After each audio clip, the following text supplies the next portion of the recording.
Welcome to the Forres Town Hall Virtual Doors Open Day.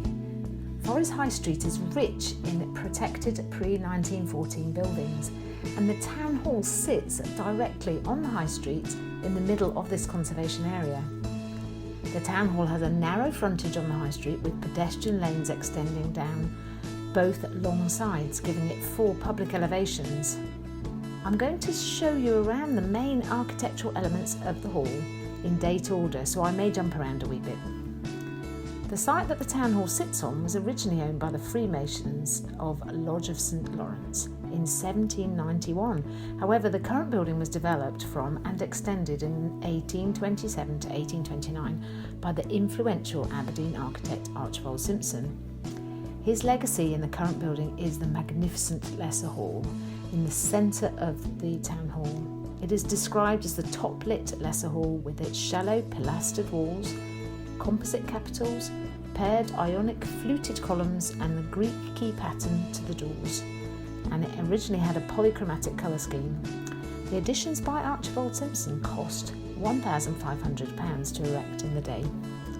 In 1881, the Town Council voted a grant of £150 to form the long rear hall, now assumed to be the main hall.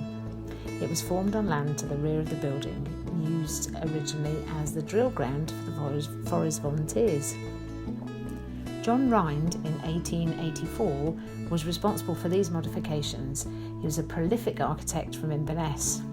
There were echoes of Archibald's classical nods within the design, including a central volume gallery supported on partly fluted shapely Ionic columns. Now the gallery is not there anymore, it's been modified, and I'll talk about that a bit later. Of note, his design is aimed at hiding the Queen post-truss arrangement as a beam with a series of square stub columns in the manner of prop and lintel roof. It was a bold statement in Forres at the time. In 1899, a decision was made to provide the building with a street frontage more in keeping with the status of Forres, or how the populace chose to see itself at any rate. John Forrest was originally from Forres, but returning from Australia, he was appointed. The street elevation was enhanced by the addition of red granite pilasters, a balustrade to the parapet, and the addition of the fan windows. Now, interestingly, the plaques on the facade state founded in 1848 and rebuilt in 1901, effectively erasing the building's history completely prior to the Mechanics Institute. Tough times hit the Mechanics Institute in around 1933, so in the next stage of the building's life, the Town Council decided to acquire it to serve as a Forres Town Hall. An architect was then appointed to oversee changes to the large hall. So in 1936, the large hall was remodelled. The balcony was restyled, sleek white to appear hanging, playing down the supporting columns and the fussy Victorian ceiling detail. It was hidden as far as practical. Interestingly, it took the council around 30 years to pay for this work at £300 per annum. In 1947, having been re-requisitioned by the army in the Second World War, was now in a pretty poor condition. So a major refurbishment took place in 1947. A major feature of the refurbishment was the installation of a Burmese hardwood floor. In the post-war years, before television, the Town Hall provided much-needed facilities in this small town.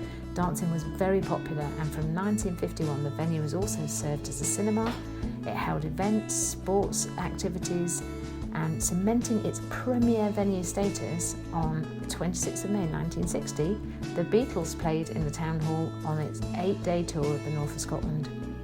Other incremental changes had been made, such as the installation of the kitchen off the Lesser Hall and fire escapes and toilets, but essentially the building has remained pretty much the same as it was in 1906, over 100 years old. It was the growth of home entertainment that made such a large impact on the use of the Town Hall and the requirement for such a large venue. The Town Hall continued its public service in 2000 until 2017, when the Moray Council decided to close it. From the brink of closure, however, the Forres Area Community Trust bought the building from the Moray Council through a community asset transfer. We have great plans for the building to transform it into a multi-purpose facility for the whole community. Watch this space.